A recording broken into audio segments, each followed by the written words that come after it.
disgruntledduck.com. Hi guys, thanks for joining me again. Another Rob's Scale Model Workbench. This time we have the Marder 1A2. It's a German 1970s assault vehicle. Not a tank, but it's more a troop carrier, so an AFV, an armoured fighting vehicle. Tamiya kit, as you've come to expect. Been reviewing a lot of Tamiya kits recently, just because they're nice, simple, cheap, easy to build. Not a lot of fuss.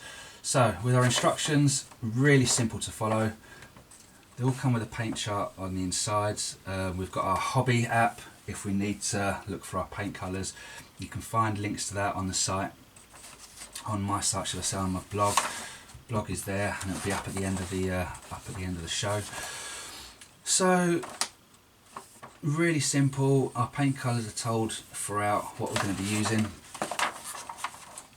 Nice bit of detail actually in this kit from what I can see just from the instructions. So let's have a little dig inside the box. We've got some mesh, not too sure what we're going to use that for at the minute, and we've got our decals. There we go. We have a quick look on the back. So we've got really one paint scheme here, it looks like. Yeah, one paint scheme. A couple of different number plates we can use. So it looks like just one variation we can build of this kit, which is alright. I'm sure we can find some decals online or something if we wanted to go a bit further. So, right, let's move this over here. Famous Tamiya rubber tracks. How do you feel about them? Use your own personal opinion. I'm not massively bothered about them. I've got on alright with them over the years. These are going to be an interesting one. As you can see, they're black rubber pads, and then we've got metal around the side, so there's going to be quite a lot of paint on these. Wash them really nicely, a bit of fairy liquid, soapy water, get all the grease off and everything to make sure that paint sticks.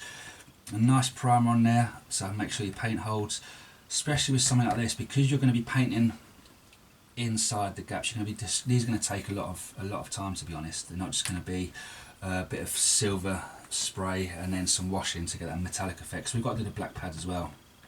There's going to be a fair bit of painting, so make sure you varnish these up before you start trying to fit them on the tank, on the AFV, because otherwise if that paint starts flaking off after all those hours of painting, you are going to be frustrated. So that's my tip for those. Again, this kit's around about £20, less than £25, between £20 and £25 you should find this online. Add maybe 15% if you're going to a model shop, just because they've got other bills to pay. 15-20% maybe, I think. So I'm a bit surprised though. Pre-fit suspension. I thought we might be fitting a suspension ourselves on one of these, the wheel arms and everything. But I thought we'd be fitting most of this stuff on a kit of this price, but I was wrong. Not massively bothered. Again, an older kit. You can see it used to be motorised, so we're talking mid to late 70s, maybe early 80s kit. So there we go, that's the base. Pretty standard Tamiya, nice casting, really neat. It's up to you whether you fill in the underneath of these, and if you want to do the bottom. I generally leave the bottom as is, as you don't see it when it's sitting there. I don't know if that's me just being lazy. Anyway, next we have the top of our vehicle. I really like the look of this. It's just, it's like Christmas every time you open one of these cellophane packets. Some nice anti-slip on there. Very smooth surface. These are going to pop out. They're really quite deep recesses. They're going to pop when we put some wash in there. You can tell there's going to be a fair bit of work we need to put onto that to get some details in there. But it looks like a lot's going to be. It looks like we're going to do a lot of work on this. So that should be a nice, fun little thing to be getting on with. Sometimes builds can be just too quick. So where should we dig into next? Let's dig into this next big one.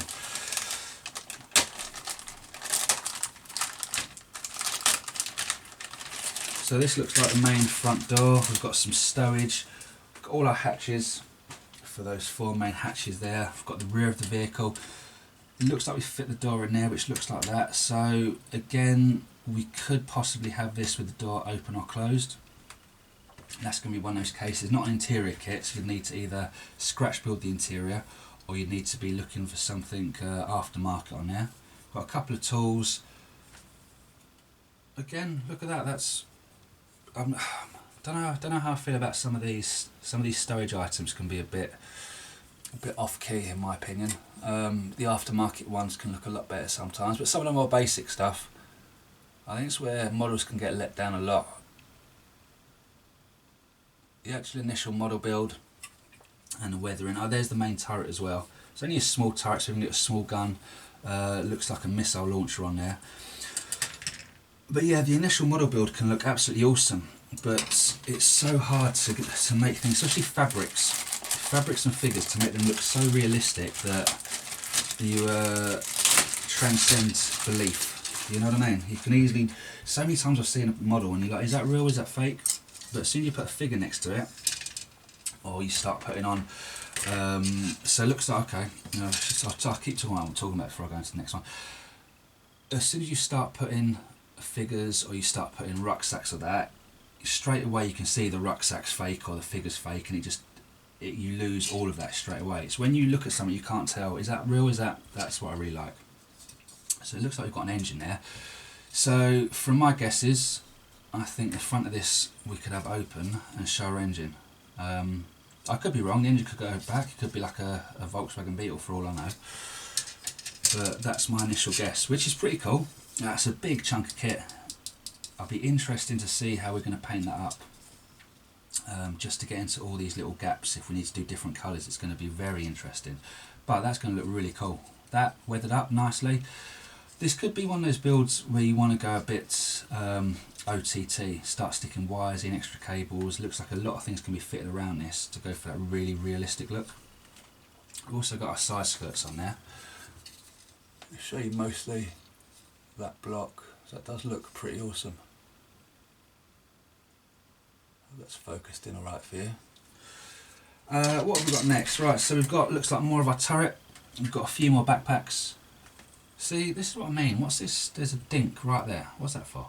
It's a perfectly smooth circle in the middle. Is that supposed to be something inside the backpack, or is it a casting mark? I'm not sure. Again, we've got our tow cables. I do have my own thin metal cable I picked up on eBay for a couple of pounds for a metre or so I can replace that to give it a more realistic look. Sometimes these come off alright, sometimes they can look really shady when you've trimmed them off. But yeah, that's the rest of our hatch, a little bit more stowage. And looks like part of our missile launcher. I could be wrong, I could be right. Hopefully I'm right. I've been making these for so long now. I should actually get a few things correct when I identify them. Right, final sprue. Polycaps, at least in this kit, they're regular polycaps, they're not the nuggets that fit over the end, so I'm happy about that. Wheels, and the rest of our external parts. So we've got even more tow cables, got a couple of shovels, pickaxe, it looks like a giant wrench. Drive sprockets, wheels, road wheels, hammer there.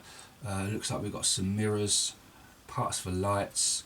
So that's a nice sprue of parts. There's lots of little bits on there.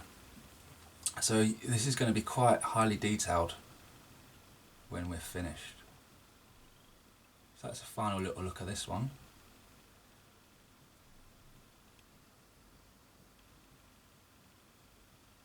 So there we go. That has been my Marder 1A2 review, unboxing. Great looking vehicle, really cool, a little bit different. I'm quite looking forward to building this one.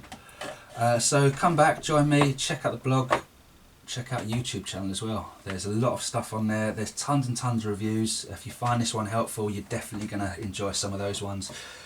Loads of builds coming up, yeah, loads of scale modelling stuff. So until next time, happy modelling, and I'll see you soon.